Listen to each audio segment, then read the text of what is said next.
I am so glad you convinced me that the family car should be the Defender 110. It is so beautiful inside, it's so comfortable, and it just feels indestructible. Yes, it really is. I've been waiting a long time for the new model to come out. The Defender 110, I'm telling you, it's my favorite car of all times. It's my third one. You know, I have stories of going off road. The guy managed the group. He was like, "What are you doing in this beautiful car?" I'm like, "I'm going off road." He's like, "Are you sure? Because you can use one of ours." And then they look like Mad Max cars. I'm like, no, we're going to do this. And he was shocked. Wow. Well, it's great because the Defender has been reimagined for 21st century adventure, and its unparalleled off-road ability as well as its robust interior are invaluable whether you're headed towards uncharted territory or just a weekend of exploration. The Defender 110 tackles challenging surroundings with absolute confidence. The SUV conveys strength outside and in, featuring peerless technology like an intuitive driver display and an award-winning infotainment system. That's my favorite part, to keep you connected no matter where the journey takes you. Adventure is unique to everyone, and so is the Defender. Choose from the two-door Defender 90, the four-door Defender 110, or the larger Defender 130 with the ability to seat up to 8 passengers. You'll find uncompromising performance in all three. So pack up and go even further with the Defender 110. Learn more at LandRoverUSA.com/Defender. This isn't your average business podcast, and he's not your average host. This is the James Altucher Show. Today on the James Altucher Show. Anxiety is what? Projections of a future that may or may not happen, that we don't want to happen, that results in anxiety. That's the mind, you know? So I think it's just a guess. it's just, I mean, like, fear is just faith in a shitty future, or, I mean, think about it, right? But like, if we're afraid of something, we actually have faith that something shitty is going to happen if we do X or Y, you know? I want to write that one down, and I'm going to take total credit for it. I'm not going to credit you at all. If people listen to this podcast, they'll know the truth. But wait, fear is faith in a shitty future. Right? I like that. But for someone listening at home who's not going to go to Nepal, how can someone listening at home get their own sense of isolation and, let's say, mindful nourishment without having to go to Nepal?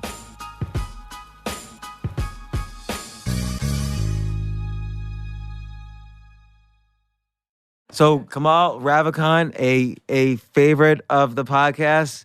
Kamal, you have so many things going on. I don't even know where to start, but obviously best-selling author, Love Yourself from day one was one of my favorite books. I wrote about it the day it came out in 2012, right? Yeah, you made that book happen, actually. Well, I think you made that book happen. I am not taking an ounce of credit for it, but then you wrote Rebirth, an excellent novel. We talked about that on this podcast. We went in depth. And now you're working on, and also you're a successful venture capitalist. I know because I'm invested in your venture capital You fund. were part of it since the beginning, an advisor to it. So you helped make that happen too. I appreciate it. And but now you're on a brave and new adventure. Why don't you tell us about it? So I'm going off to Nepal, and I'm going to go in the middle of nowhere in the mountains in a Buddhist village and study with this sect of Tibetan Buddhism. They call the Bonds, and there's these mystic monks, and there's this Harvard professor named Dan Brown who's been like working with Tibetan Buddhists for like 50 years. He's supposed to be like the expert, and I've heard about him over the years as an amazing guy in this space. And he works with the nature of the mind and incorporating Eastern philosophy and practice into therapy. And So just to add, that reminds me of first off, Robert Thurman here at Columbia has written a bunch of texts about Tibetan Buddhism, its relationship to psychology. Then there's the guy Mark, also works. I think he works at NYU, but is also a therapist. Writes a ton of books about Buddhism in general. I don't know if he ties it specifically to Tibetan Buddhism, but there is this kind of historical linking between Buddhism and this aspect of, letting go of the things you can't control and not trying to be happy every moment, be able to ride through the suffering in certain situations. There's this linkage between, many people think of many people think Buddhism is an atheistic religion. Actually, Buddha never talks about a god, and a lot of people say there's huge contributions of Buddhism to psychology. Yeah, and actually, what's interesting here is Dan Brown's getting older, and a friend of mine who works with him, he put together a company. What was it called? Like Mind Only, and they actually do some of that training online. And they put together this trip to raise money for the Bon mystics because their monasteries were destroyed. And so they're having like the top people come down and train like a very select group that Dan's bringing in because he's part of that group. And it's all about focus on the nature of the mind. So it's not even necessarily meditation. They make you do it. And I don't know too much about it, and I'm kind of happy with that on purpose. The people who are running are people I trust. So I'm just showing up, and I'm going to get a landing Kathmandu and on the 19th, stay there for a day. Then they're going to put us in these helicopters and fly us in the middle of nowhere. And then some of these monks live in caves and whatever, and they're just going to come down and then just teach us for a week and a half. And so are these monks that they fled Tibet when China took over in the, I guess, 50s? I'm assuming if they live in Nepal, then they fled Tibet. That was the case. They went to Nepal or India. And what's the relationship between? So there's like 4 different sects within Tibetan Buddhism. What's the connection between these guys and let's say the Dalai Lama? These are the hardcore mystics, like on the fringes, which is actually what makes them mystical. Like what's like a philosophy that they adhere to that maybe the Dalai Lama doesn't as much? Well, their whole thing is actually achieving states of enlightenment right away, like in a week. Like doing hardcore stuff. Now, first of all, I like that approach better. Yeah, it's the modern version, right? And honestly, I don't want to be enlightened. I kind of like my this clunky human self I got for a little while. But one thing they also work on is actually just using the nature of the mind to develop positive and live in positive states of consciousness. So their thing is, from what I've been hearing, is that it's not even like trying to overcome the darkness or being present. It's just cultivating positive states, feeling positive states. So it's really interesting. Well, okay, so let me ask you a couple of questions. One is, you said some of them live in a cave, and I have total respect for that. It's almost like the dream to want to be the type of person who likes that. I will never be the type of person who likes that, but I really appreciate someone who does. But maybe they live in a cave because they require no distractions. It might be the work is living life, right? So like when you come back from that, do you think you'll be able to hold over some of I have no idea what I'm going into. But I know the people, honestly, and honestly, I don't know if I would have signed up for it because like they're raising a lot of money for charity. It's a very specific group. Some people are really well known. They have some like bigwig from the Vatican going to study with these guys. It's kind of like an interesting eclectic group. And it was like, like I'm expanding Love Yourself right now. And Love Yourself was just how I stumbled on just like working in one state of mind to get over everything else that I was suffering from. And then here these guys are supposedly these guys come from, I think, some Stan country that they moved to Tibet like 18,000 years ago. They've been doing this for that long, if not longer, that have been kind of working on this. I was like, I'm curious. Let me go see what I can learn from them. Worst case, I come back with a great altitude sickness and diarrhea story. Well, or really the worst is that you learn something and meet a group of people that you never would have otherwise met. And you'll probably have your own, because you're on this journey, you'll probably have your own sense of, just, I think there's something else here, which is that you feel this need to disconnect right now from everything going on. You have a lot of stuff going on. You're VC, you work on lots of different projects. I write a great crypto newsletter for you. You write a crypto newsletter. You're always helpful and generous to all the businesses you invest in or involved in. You're much more, you might deny this, but I would say you're an extrovert. Like every night you're going out, you're networking, you're going out, meeting people, making connections, learning things. You go to conferences and actually talk to people. Like I would never be able to do any of that. But maybe, because you just also, I know you're working on your expanded version of Love Yourself. You just got back from Italy where you basically lived like a monk for a couple weeks while you were writing. Now, just a few weeks later, you're going to even a more desolate, isolated place. What do you think, other than, things like you can label it writing, you can label it meditation or mysticism or enlightenment. What do you think do you think you're actually, like, do you feel a sense of relief when you picture yourself in these places? I do actually. That's a great point. So it's not really then, it's not like you're picturing yourself writing and you feel the relief. You just picture yourself being by yourself with the relief. So what do you think is actually happening here? It's actually, I was thinking about that the other day about when I look back at life, what are the things that stand out? It's these experiences I go and have, that I've gone and have. The rest is all just jumbled into one big mush, and even in people we love, there are experiences and specific memories that really stand out.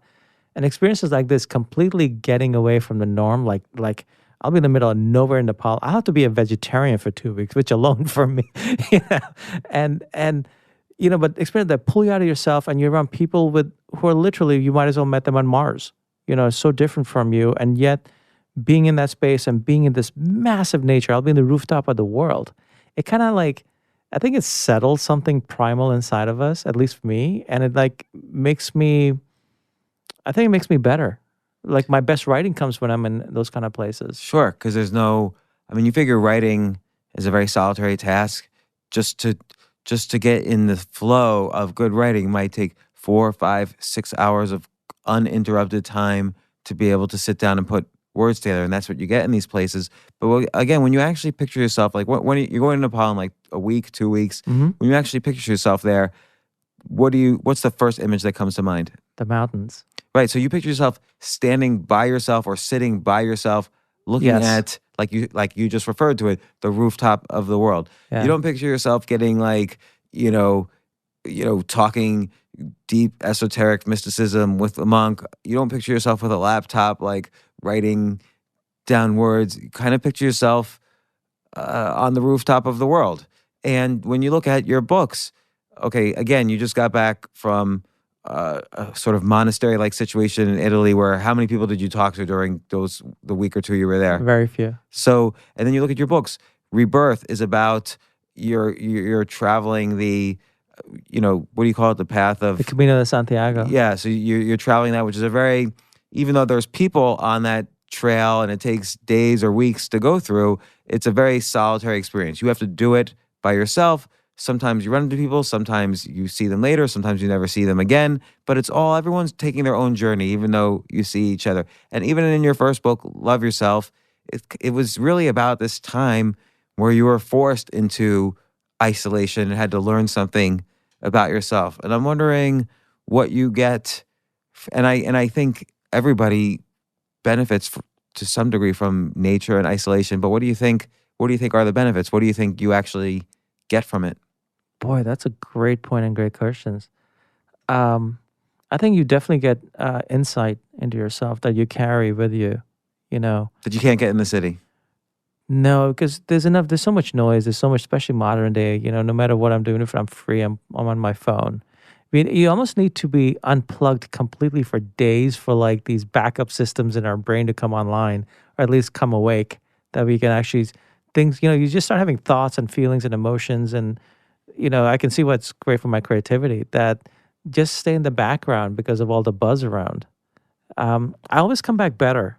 I always come back from these things. Sometimes I've caught bugs here and there, but I always come back better. In what way? Knowing myself better. What do you mean? Like for example, when I did the Camino de Santiago, it was a whole lots of insight, but that was also because of the people I met along the way and conversations. But the conversations, then time to walk alone and reflect, and then conversations, time to walk alone and reflect. I don't think we get much reflection time in our modern world. So that's interesting, because again, like I said you would like this isolation, but I also accused you of being an extrovert.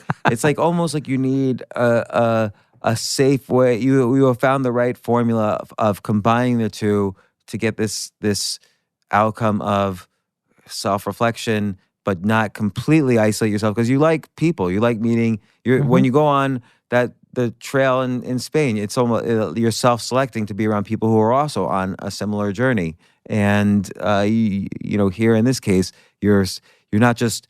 You could also just go to the middle of Kentucky and check into a motel and be isolated for 3 weeks. Instead, you're going to nowhere in Nepal to meet with mystics who live in caves. You're selecting. You want to experience a new sort of person who,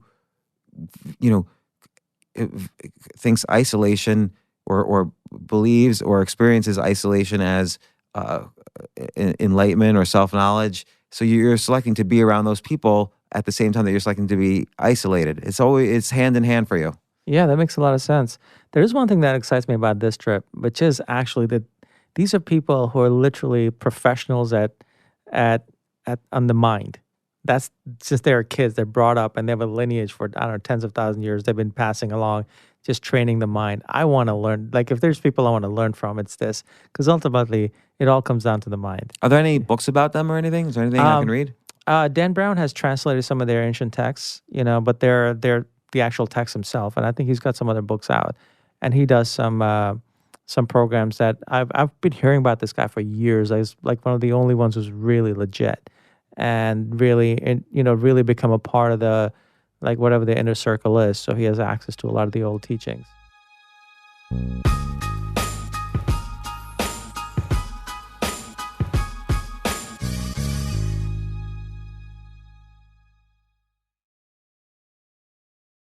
So again, like, why now? Like, and you could say, well, this was when the group was going, but there's always situations, there's always groups, there's always things happening in different parts of the world that you would probably find just as fascinating. Why now? Again, you just got back from Italy. You're going to live with monks for how long are you going to be there? A little over 2.5 weeks. So 2.5 weeks, you're going to be living in the middle of nowhere with these monks who are very focused on mysticism and their beliefs, which again sounds great, but it's not a vacation. Like, why now do you think you're looking to do this? Why not 3 years ago? Why not 2 years ago? That's a great question. I had a bit of an insight earlier this year, and I asked myself, what do I make money for? What am I saving it for? And because I have a hard time spending money on myself. I have no problem spending money on people, or, I take great care of people, but like on myself, I was like, what am I doing it for? And so, like, when things have started coming up that normally I'd be like, oh, that's kind of expensive price tag. I'm like, well, it's just sitting in my bank. What's it there for? So I've just started saying more to these and yes to these things that I probably would have said no to because of the cost, interesting enough. That's been an interesting shift in me just in the last few months. And so what does that make you do? Do you feel more comfortable buying things that are for you? Or like having an experience like this, because this is also a fundraiser for their monastery. So, they're asking like a pretty sizable donation, and then the trip itself is not cheap. And so normally I would have just passed on that, but now I was like, look, that's money sitting in my bank, and it's purely for my growth. Well, and I think also experience, there's always this debate, experience, do you buy experience? Should you use money to buy experiences versus material possessions? And it's almost cliche to say now, but I'm very much in favor of experiences. I mean, I went through a period where I threw out all of my belongings. I remember. And I wasn't even renting any apartments. I was just living in Airbnb. So I had no possessions. And my thinking always has been experiences are more valuable because, A, there's the whole period before where you anticipate and research. Then there's the experience itself. And then there's the memories afterwards, where if all you do is, I don't know, use your money to buy a fancy car, you drive a car for a day and then you're already tired of it or you're used to it or whatever. It's not like you wasted your money, but it doesn't seem to have the same emotional impact. Now, I don't say that's always the case. There's certainly, like, since I've now moved into an apartment, I've been buying books and I really enjoy having actual books instead of just reading on my Kindle. But I think in general, experiences are a lot more valuable than material possessions. So as a kind of a first step towards spending your money, experiences do seem like the way to go. Yeah, I absolutely agree with you. And so that's been one shift that's actually causing me to take these trips. And also, I used to love to travel. I don't know why. When I was building companies, I kind of stopped. And then after that, I only do when I feel like I can justify in my mind if the cost is worth it or whatever. And I don't know, lately I'm just starting to, anything that comes across just makes me go, that would be interesting. Something in me goes, I've started saying yes more and more. But also you link this to psychology. Yeah. And it was important for you to link this to psychology. To my psychology. Right. So do you think there's something wrong that you want to solve? Yeah, it's called the human mind. It's called my human mind. It's not that it's wrong, but it's it can... Like, is your human mind too anxious right now? Are you? No, it's the human mind. I walk around dealing with it all day, and like I've done things that have made it better, like the Love Yourself practice, which made it a lot better, meditation, and so forth. But it's still the human mind, which is still a bit of a monkey that can launch, nuclear missiles. That I just want to make to whatever I can do to make myself better. And like, like how much I care about fitness and diet and so forth. But I think the mind is the ultimate thing to always work to make better. Well, what can, like someone listening to this, well, first off, this is part one. There's going to be a part two where after you come back, I'm really eager to hear what you will have learned from these people. I have never heard of them. I've read all about Tibetan Buddhism and other types of Buddhism. I've never heard of these guys, so I'm extremely curious what your experience will be like. But for someone listening at home who's not going to go to Nepal, and again, they'll have the benefit too of listening to you say in part two of this what your experience was. But how can someone listening at home take advantage of or get their own sense of isolation and, let's say, mindful nourishment without having to go to Nepal? Look, one of the things I do is, we all have our own thing. One of the things I do is my gym time. That's like my, put on a particular playlist and you just kind of disappear and it's just you and the weights or you and the whatever you're doing. It's basically getting ourselves out of a regular thing. Meditation is another thing, but it scares a lot of people. And, it scares me. I meditate for like 7 minutes a day, which people say you should do for hours. Well, I got my own thing for 7 minutes. That's enough. Yeah, when people say should about meditation, yeah, it kind of tells me. That's a great point. Because all meditation is just like being, In fact, I think ultimately my goal with meditation would be to make my life a meditation, that I'm just being. I'm not living in the past, not living. Anxiety is what? Projections of a future that may or may not happen, that we don't want to happen, that results in anxiety. That's the mind, So I think it's just a guess. It's just a guess. In the best case. Fear is just faith in a shitty future. Think about it, right? But like if we're afraid of something, we actually have faith that something shitty is going to happen if we do X or Y, know? I want to write that one down and I'm going to take total credit for it. I'm not going to credit you at all. If people listen to this podcast, they'll know the truth. But wait, fear is faith in a shitty future. Right? I like that. Like some people are so, if you think about it, our fears are so convincing that all that means is that's faith. And that's faith in a projection that may never happen. But we can actually live our, it's like, man, imagine if someone could just see what's happening in our mind all the time. It's a shit show. Mine's a shit show half time than not, and it's like, so you're curious. I want to just, whatever I can to make this thing better, because if you make the mind better, I think the whole thing everything gets better. That's one thing I've learned. So how can people do this? You see the meditation, or it's like losing yourself in something. Whatever your thing is. Like for writing, I do that. When I'm writing, I'm deep. You would know this. I disappear. For me, writing is the ultimate meditation. It's the ultimate, act of enlightenment. When I'm gone and whatever's coming through is not. I don't know where that came from, right? Everybody's got their thing. That's all it is. You know what I like to do, living in a city and. Yes, you can't get rid of you. It's not worth complaining about. There's just distractions. There's noises. There's smells. There's your own personal life, business life, whatever. Always invading on the phone. When you're in the city, people think you're open for business automatically, just by virtue of being in New York City or any city. But I like to, in New York, look at the rooftops. So when you're walking around, I always feel like the owner of a building tells the architect, hey, I need 15 floors. Do whatever you want with the roof. I just need 15 floors to move people in. And then the architects get to play on the final floor and the roof. And it's surprisingly pretty and gothic and Baroque. Right. And there's all sorts of what do they call those things? Like the gargoyles? Yeah, gargoyles. Yeah, they have gargoyles all over New York City. Yeah, all over. People just don't look at it because they're always looking down to the ground, thinking, oh, I got to get to this meeting. Like, what am I going to say?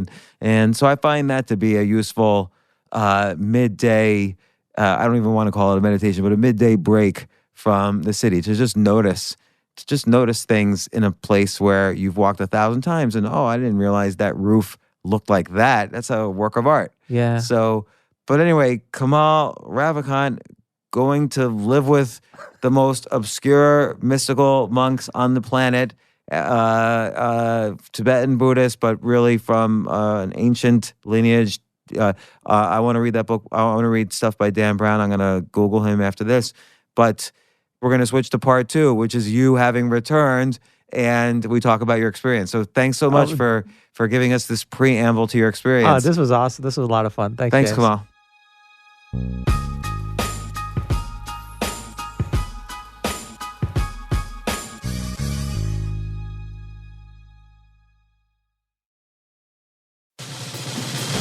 These days, we're all investors, trying to be smart with our money despite our worst impulses. But at iShares, we believe that deep down inside of every investor is a better investor. One that's just waiting to be let out. Explore iShares ETFs and insights and let your best investor out. Visit iShares.com for more information.